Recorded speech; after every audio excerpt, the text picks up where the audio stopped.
Сонирмилах цаг толиулж байна. Дараах зохиолыг танд албан ёсны эрхтэйгээр хүргэж байна. Та subscribe дарж нэгдээд цаг алдалгүй зохиолон сонсороо. Оюуны өмчийг дээдж буй танд баярлалаа.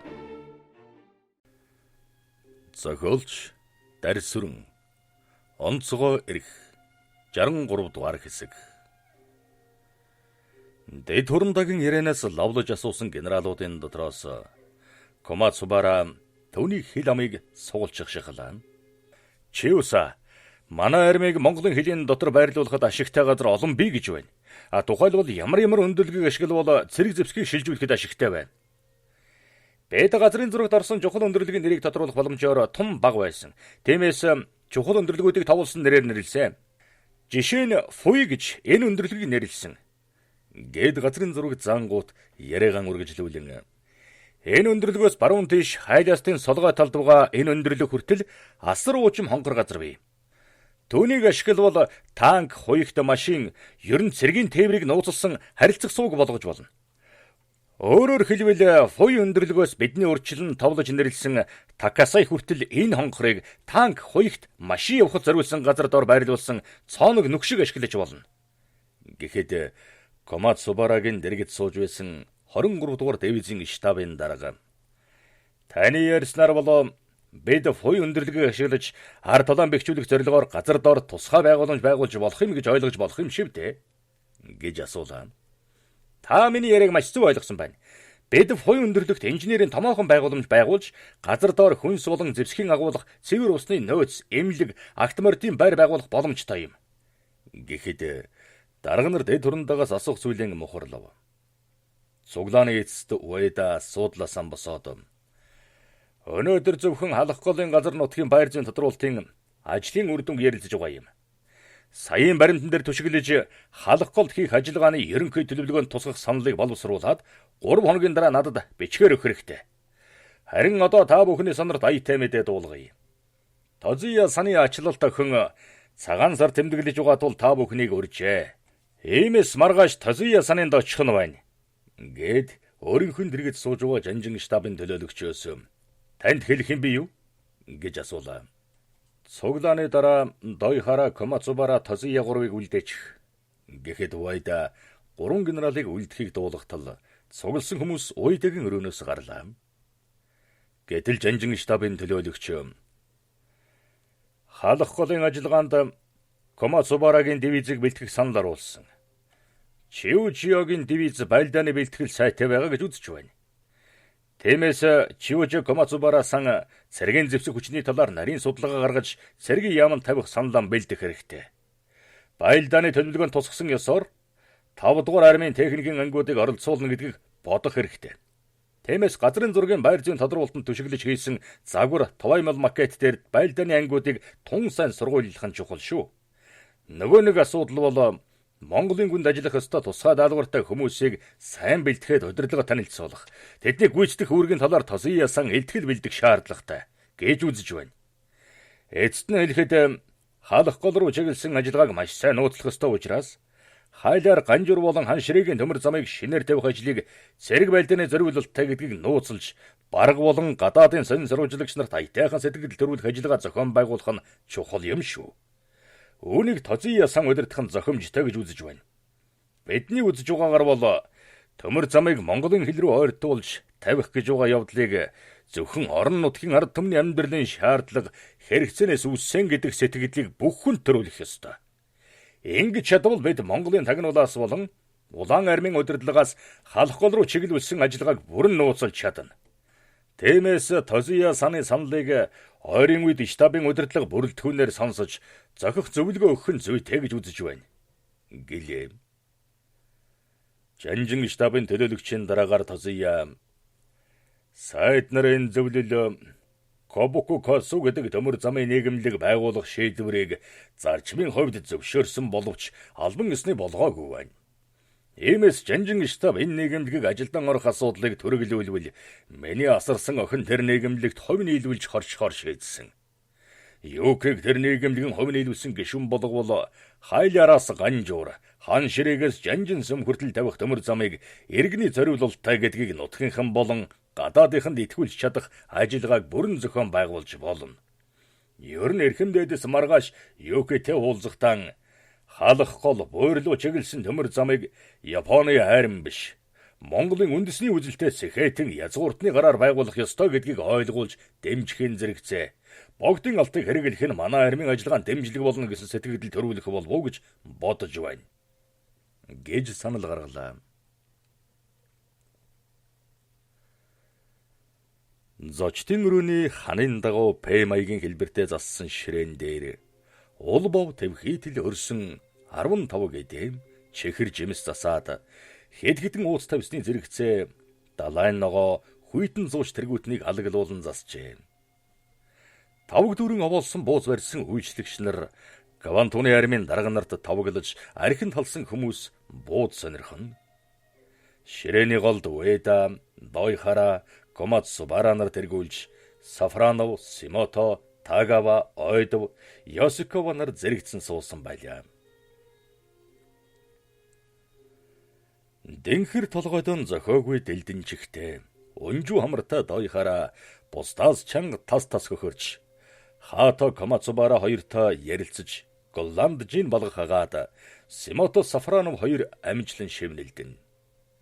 Харин язартлан даргалсан Тогова халах гол Номон хан бүр довоогоор явснаа сайрхан эдбах болгож ойдов сонирхуулна.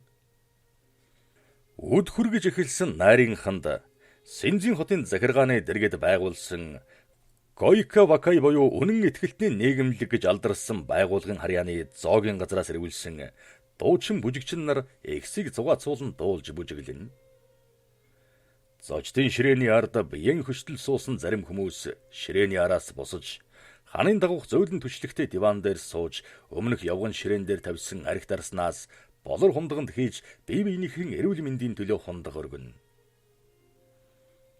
Гейша нараас төдий холгүй байгаа нэгэн диван дээр Тогава Ойдов хоёр суусан агаад Тоговагийн хэрэг Ойдов амтрахсан янзтай чагнаж байлаа. Харин Ойдовын баруун гартал суусан Хато уянгалсан намун хоолоогоор дуулж байгаа Гейша нарыг хаанг дуухан харж байснаа. Тазияасан танаа ахмад аяна уусуу чин аваа золбоотой сэргэлэн залуу байна.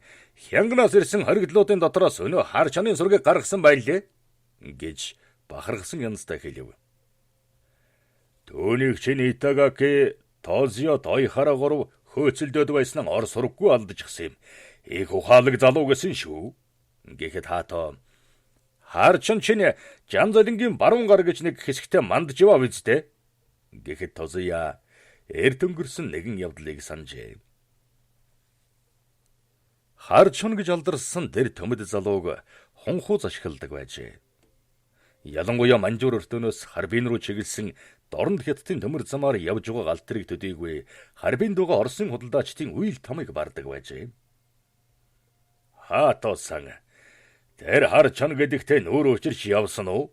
Гэж Тозио сонирхон асуухад Хато нэмсэглээд Дойхара уулзж байсан гэдгийм. Гэхэд Пүүгийн зөвлөгтөй ярьж суусан Дойхараг Тозио дуудлаа. Тэрээр нэлээн халсан болохоор малгар цагаан царайгаан менчилгээд инээж хөхрөөд саяхан зантай байлаа. Дойхарасан нааша суугаач. Хато таны сурглаад олдгүй танилын чинь сургийг гаргаж чаад байна. Гэхэд Дойхарагийн дэлдэнчих чимээ авсан боохоны чих шиг сэрвсхийн соотгон хадил хөдлөв. Юу? Та ир чинь ямар өгсөн үлийг өндөлгöd байна вэ?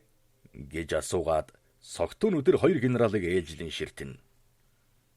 Харчон амьд мэнд байгаа сурагтай байна. Гэж Тозио хэлэхэд магадгүй юм аа. Жанзолинг танилцсны дараа түүний хүүтэй дөрөө нийлүүлээд баахан шүүг андагдээгээд Жансвэляныг баригдсны дараа гэнт алга болсон юмдаг. Манайхны олж мэдснээр бол чуулалд хаалгандах Америкийн нэгэн бөөсний мөнгөний авдрыг хоослоод алга болсон. Одоо нэлээд хэдэн жил болчихлоо. Амьд байгаа юмаа гэхэд 40 гарсан хүн байх ёстой. Гэхэд Тозио Дойхарагаас ер нь гадаад байдлаараа ямар шохон хүн бэ гэж шалгаалаа. Би харчантай 2 удаа дайралтсан юмдаг. Эхний удаа Жан золинг оршуулах үед хар чон ирж Жанс Вильянтай уулзаад явсан. Тэгэхэд залуухан өндөр нуруутай туран хавтар ширүүн хардтай сүртээр харагдсан. Хоёр дахь уулзалт нь санамсаргүй болсон юм. 1935 оны 11-р сард Тянжинд Хятадын 5 мужийн төлөөлөгчтэй уулзаж хурал хийхээр очлоо. Тэгэхэд хар чонтой дайралтсан юм. Гэхдээ чин тэгэхэд Умард Хятадд тогтоох автономитын эрхийн талаар Нанжины төлөөлөгчтэй уулзахаар яваа биз дээ. Тийм ээ. Умард Хятад манай цэргийн командлагч таадагаас болоод тэр уулзалтыг тасалдуулж оронд нь би арга хэмжээ авахулах шахсан шүү. Тэр уулзалт тасарсан нэг шалтгаан бол хар чонтой холбоотой байсан юм. Намайг Тянжинд очиход Английн банкны нэг салбарыг хар чон ухаад баригдчихсан байлаа. Гэтэл нэг өдөр таадаа надтай ирж уулзаад хар чонын бие төлөөний хүн ирж уулзаад явлаа. Баригдсан хүмүүсийн амь насыг аюулгүй байлгах хийгээд суллах талаар тусалбал Умард Хятадын 5 мужийн төлөөлөгчдийг ятгах чадна гэж амлаад байна гэлээ. Би тэр болцолд эргэлдсэн юм. Тэгээд Тянжингийн шоронд очиж ямар хүмүүс баригдсныг ажтал баригдсан 5 хүний нэг нь хар чон өөрөө байлаа. Английнхан хар чоныг барьснаа мэдлгүй маанагдж байхад төөний шавууд таадаатай холбоо тогтоож амжсан шалтгааныг мэдлээ. Хар чон тэгэхэд 37 тав байсан юм. Жан золинг оршуулах үед ирж байснаасаа их өөрчлөгдсөн байсан шүү. Ер нь зэрмэгхэн харсан хүн танигдахааргүй өөрчлөгдөжээ. Би төөнийг зүүн чихний хэнгэрэгт байгаа улаан мингээр нь таньсан юм. Ингээд би хар чоныг суллуулах талаар Жанжин штаб танилцуулж өдөрдөмж аваад суллуулсан юм да. Хар чон суллагдангуутан Жан золингийн өшөөг авахар шийдэж Бээжинд очиж Умард Хятадын 5 мужийн төлөөлөгчтэй уулзахтаа Умард Хятадд автономи байгуулах талаар Японыхонтой тохиролцвол та нарыг хүйс тэмтэрнэ гэж мэдэрэй гэж сүрдүүлж. Ингээд хар чон миний араар мойлогдчиход алга болчихсон гэрдээ. Дой хараасан тэр чин төмөд хүн гэлүү. Уг гарлаараа бол сахар хүн байх хэвээр. Эндээс тийшээ нүүсэн сахаруудын удам судрын хүн шүү дээ. Багдаан лам байсан эхэл дэвтэй дөвчин лам байсан гэдгийг шүү. Та нар яаж сургийг гаргав? Хамад аяна усуу сургийг гаргасан бол той байна лээ. Мэдгүй. Би амьд яваа гэдэгт эргэлзэж байна. Хэрвээ амьд голтой явдаг юм бол хянганы шоронгийн хоригдлуудын дунд байж магадгүй. Хар чон чи их залтай хүн шүү. Манай армийг өвөр Монголд суурьсан болохоор хар чон өөрийгөө ил байж болохгүй гэж үзээд шоронгоос гар хөлөн удирдах байж мэдэх юм. Түүнээс ил явахгүй. Гэхэд тозоё сэтгэлдэн хар чон надад маш хэрэгтэй хүний нэг дээ. Аяна ус үнэхээр түүний сургийг гаргаж чадсан болов уу? Тэгвэл өөрийн биеэр уулзаж Шанхай руу явуулаад Юкигийн хадгаламжийн талаар баримт олуулаад Юкиг хар чоноор устгуулна. Шанхай банкнаас алтын авах дээрмийн ажил зохион байгуулж болно гэж бодоод аяна усыг дуудаж заавар өгье гэж шийдэв. Хашир гурвыг ингэж ярьж суухад Тогова амандан халж цасан дээрх мөргөсөн сайхан нариул бичсэн ярьж суулаа. Энэ бол 2 дугаар сарын 17-нд болсон явдал. Цасаар шуурч байсан тэр өдөр Монголын 2 хороо цэрэгтэй манайхан анман үзэлдсэн юм. Монголынхан их буу танктай байсныг яана. Гэсэн чи манай цэргүүд баатарлагаар тулалдаж Монголын цэргийг суйруулсан дээ. Ингээд цасан дээр Монгол цэргүүд хүрээн үлдээгээд буцхан тэр гэд Симоторо нүдний булангаар сэм ширтэж байлаа.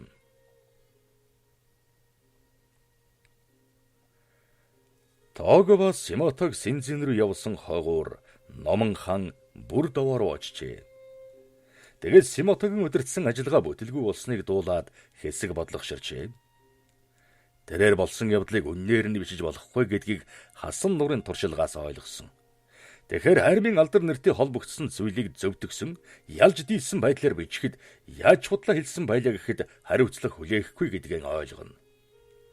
Харин болсон байдлыг үннээр нь бичвэл армийн нууцыг задруулсан хэрэгт өртөж болох байлаа. Иймээс Тогова тэр өдрийн тулдаанд Японы цэрэг сүйрээд цасан дээр хүүрэн үлдээгээд зөөн тооны Японууд хил даван гарч ирснийг Монголын цэрэг ялагдсан мэтэр бичих нь дээр байжээ. Орой болж найр өндөрлөх гэж байсан тэр үед Жанжин штабын онц бүрэн эрэхэд төлөөлөгч Юкигийн зочилтонд баярлснаа илэрхийлж "Юки-сан, Одоо их хэрэг явдлыг хэлэх гэж байна. Та үүнийг юу гэж үзэж байна да? Гэж ярианы далим гаргаж асуулаа. Эрхэм дээдс минь дооёхараасан алс дорнд руу чиглэсэн ажиллагааны талаар надад дуулгасан. Харин халах гол руу чиглэсэн ажиллагааны талаар надад одоохондоо юу ч мэдэгдээгүй байна. Их гүрнүүдийн сонин сурвалжлагчдын бичиж байгаагаар бол гадаад Монголын цэргүүд баргын нутаг руу дайрч Японы цэргүүд баргын хилийг хамгаалж байгаа бололтой. Ер нь 3 жилийн өмнө ийм мэдээ үе үе сонинд гарах болсноос хойш одоо хүртэл нэг хэвийн бичээд байхаар огт сонирхолгүй болчиход байна л да. Би анхны мэдээ уншаад аваад оривтой юм болох нэ гэж бодоод Токиогоос сургуулан хаяад ирж билээ. Тэгэд одоо болтол тэглээ инглээ гэсэн мэдээ сонсоод ингэж л байдаг юм шүү дээ гэж бодогдохоос цаашгүй болж дээ. Уг нь би буур нуурт загсны үйлдвэр байгуулж халах гол эдлэн газартай болох нэ гэж бодоод баярлаж байсан цөөнгүй. Одоо энэ бүхнийг бодохоор надад хүүхдийн бодол шиг санагддаг. Улаан Орос Японы шахалтаар дорнод төмөр замыг Манжгаа улсад 140 сая йенээр худалдаад нийт зардал нь 170 сая йен болсон. Гэтэл Японы засгийн газар энэ сайхан далимыг ашиглаж дорнод төмөр замыг ашиглах талаар аж үйлдвэрийн томоохон эзэдтэй хувь нийлүүлсэн төмөр замын том нэгдэл байгуулах тухай бараг 4 жил ярьж байна. Хэрвээ энэ оны 2 дугаар улиралд Японы засгийн газар улсын болон хувийн пүүсийн эзэдтэй хоршсон төмөр замын нийгэмлэг байгуулбал би өөрийнхөө хөрөнгийг хоршиж хайлаараас Монгол руу чиглэсэн төмөр зам байгуулахад хөрөнгө хорших санаатай байна. Гэтэл би чинь хувийн томоохон пүүсүүд хоршоод ашиг хонжоогоо яаж хуваадгийг мэдэхгүй хийсч байгаа хүн шүү дээ. Ингээд бодохоор сураагүй тоглоомонд шунаад явах вэ гэж боддог удаа би. Айгүй бол эцгийнхээ буйныг шавар шороотой холиод алстан хоосроход хүрч мэднэ. Гуйлагчин болчихвол хэн надтай учрах вүлээ дээ? Юуки-сан, би таны санааг ойлгож байна. Монгол руу чиглэсэн төмөр зам тавина гэдэг үнэхээр бэрхшээлтэй асуудал юм. Харин иймэрхүү асуудалтай орооцолдох хэрэггүй биз. Учир нь гадаад Монголынхон Японы харин Монголын хил рүү цэрэг стратегийн ач холбогдолтой төмөр зам тавьж байна гэд Монгол руу цэрэгийн төрөмгөөл үйлдэхийн тулд зам харилцааг чухалчилж байна гэд цуурчихна. Харин та энэ бүхнийг өөрөө санаачилбал гадаадынхан илүү дутуу юм сонжихтон учрыг ойлгоод эргэний зориултаа төмөр зам тавьж байна гэдгийг үнэн мөнөөр нь ойлгох болно. Харин манай арим таны энэ санаачилгыг дам тойруу замаар дэмжиж бололцоотой бүхнээр тусалж болох юм шүү гэж Жанжин штабын бүрэн эрхэт төлөөлөгч Гавантуны армийн удирдлагатай тохирсон ярианыхаа дагуу Юкиг аятайхан ятгалаа. Эрхэм дээдсээ, би төмөр зам тавихад хөрөнгө хоршно гэдэг бол Гавантуны армийн ажиллагаатай салшгүй холбоотой юм. Учир нь Монголыг улаандны нөлөөнөөс ангижруулах талаар Гавантуны арми ямар нэг алхам хийхгүй бол би буур нуурт загсны үйлдвэр байгуулж халах голын савд жимсний тариалан эрхэлж чадахгүй болно. Ингүүл хайлаараас буур нуур хан ширээгээс халах гол хүртэл тавих төмөр зам надад ямар ч ашиггүй болох шүү дээ. За энэ тухайд гэвэл уйдасан танд баярлууштай юм хэлэх байх. Ойрын үед генерал халах гол руу чиглэсэн ажиллагааны төлөвлөгөө хийгээд Жанжин штабаар батлуулах байх. Тэгэхээр та олон юмд эргэлзсэний хэрэггүй. Төмөр зам тавиулах талаар бодсон дээр гэж хэлээд сэтгэлдэн өмнөд Манжуурын төмөр замын нийгэмлэгийг анх байгуулахдаа Токиогийн Ясуда гэдэг томоохон пүүсийг засгийн газрын хөрөнгөтэй хоршиж Мантэцүү гэж нэрлсэн. Одоо дорнод төмөр замын нийгэмлэгийг байгуулахад улсаас хөрөнгө гаргаж хувийн пүүсүүдтэй хоршин Кабуко Коцу гэдэг нийгэмлэг байгуулахаар ян там тохирчихсон. Энэ тухай албан ёсны шийд гарсан үед Юкиг бид ятгах хэрэггүй юм байна. Юкиг Кабуко Коцу нийгэмлэгт оролцуулж чадвал Монгол руу чиглэсэн төмөр замыг армийн санаачлагаар байгуулаагүй гэдэг сэтгэл төрүүлэх бүрэн болцоотой юм байна гэж бодож байлаа. Гीчд өндөрлөх болсон тул Юки Монгол ёсыг дагаж зочддон алтан цаг бэлгэлсэнд армийн удирдах нөхөд сэтгэл хангалуун төдийгүй Юкиг барагдашгүй их алдтай гэж цуурхдаг цуурхлыг үнэмшжээ. Жанжин штабын төлөөлөгч Токио явахын өмнө Тозуята Бэйжилэн уулзаж би Токиото ярьсан. Таны гаргасан саналыг Жанжин штаб сайшааж байна. Юкиг хайлаараас Монголын хил рүү чиглэсэн төмөр зам тавиулах ажилд оролцуулах явдлыг армийн удирдлагаас дэмжихдээ армийн ажиллагааг нууцлж чадах бүрэн үндэстэй санаачилгаа гэж үзсэн шүү. Одоо та Юкитэй энэ талаар биечлэн ажиллах хэрэгтэй. Өөрөөр хэлэх юм бол Монголын хил рүү тавьж байгаа төмөр замыг халах гол руу чиглэсэн армийн ажиллагаатай огт холбоогүй. Зөвхөн иргэний болон аж үйлдвэрийн зориулт бүхий орон нутгийн шаардлагаар тавьж байгаа юмаа гэдэг шуугиан дэгдэх явдлыг хүчтэй болгох хэрэгтэй. Гэлээ. Жанжин штабын төлөөлөгчийг явсны маргааш нь Тозия Уэдатай уулзаж Юкигийн талаар ярилцаж байхдаа халах голын ажиллагааг хэдийд эхлэх боломжтойг асуулаа. Бидний төлөвлөснөр бол 5 сар гэхэд ажиллагааг эхэлнэ. Тиймээс Юкиг сайн ятгах чадвал шинэ байгууллах нийгэмлэгт хоршуулж чадна. Бид Юкиг хөрөнгө хоршуулах явдлыг чухалчлаагүй. Хавраас 50,000 хоригдлоо харбын хянгарын шоронгоос авч төмөр замын ажлыг эхлүүлнэ. Үүнийг Юкигийн нэрээр далдлах нь чухал шүү дээ. Түүнээс гадна тантай ярих нэг юм байна. Кемпитайхан танаа Симотог сонирхоод байна. Энэ сайн ёр биш гэдгийг та сайн бодох хэрэгтэй шүү. Гэлээ. Тозия мөгдөнд байхтан дан армийн тагнуулын ажиллагааг төдийгүй манжуурт байгаа Кемпитайн төлөөлөгч нартай холбоотой байсан.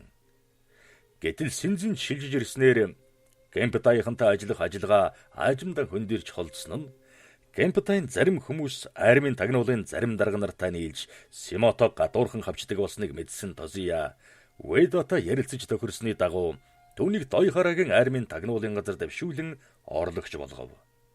Ингэхгүй бол Симото Кемпитайханд хавчигдаад ирэхээр Хареман бодож тэдний ятгалгаар юу ч хийж чадах байлаа.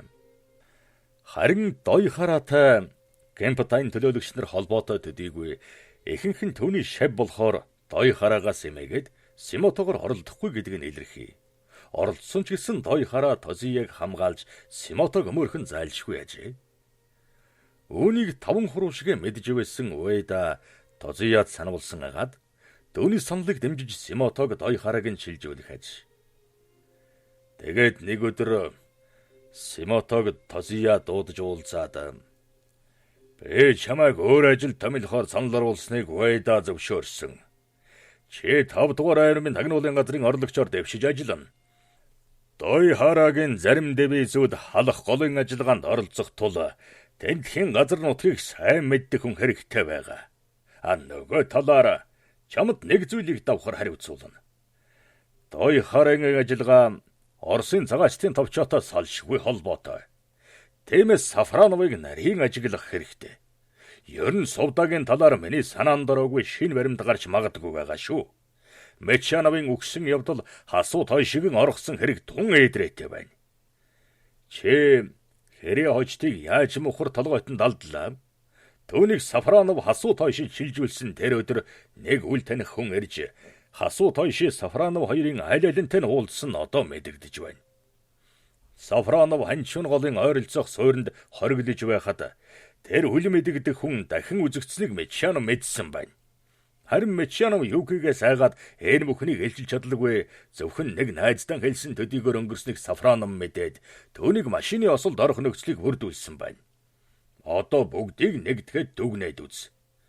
Бүх явдлыг Сафранов далдуур зохион байгуулж байсан эгзэг гарч байгаа байз. Түүнээс гадна Сафрановын байгаа гэрийн үйлчлэгч эмэгтэй эцэг улаан большевикуудтай холбоотой байсан. Гэтэл Сафранов түүнийг өөрийнхөө дэргэд авч далдуур нөхцсөн дүр гаргаж байгаа. Угтан бол Сафранов ах дүү хоёр хэрхэн нас барсныг мэдэж байгаа. Гэсэн ч одоохондоо юу гэдгийг амжаагүй байгаа. Иймээс үүнийг нь ягтлаад хэрхэх ёстойг шийдэх нь чухал. Гэлээ. 63 дугаар хэсэг төгсөв.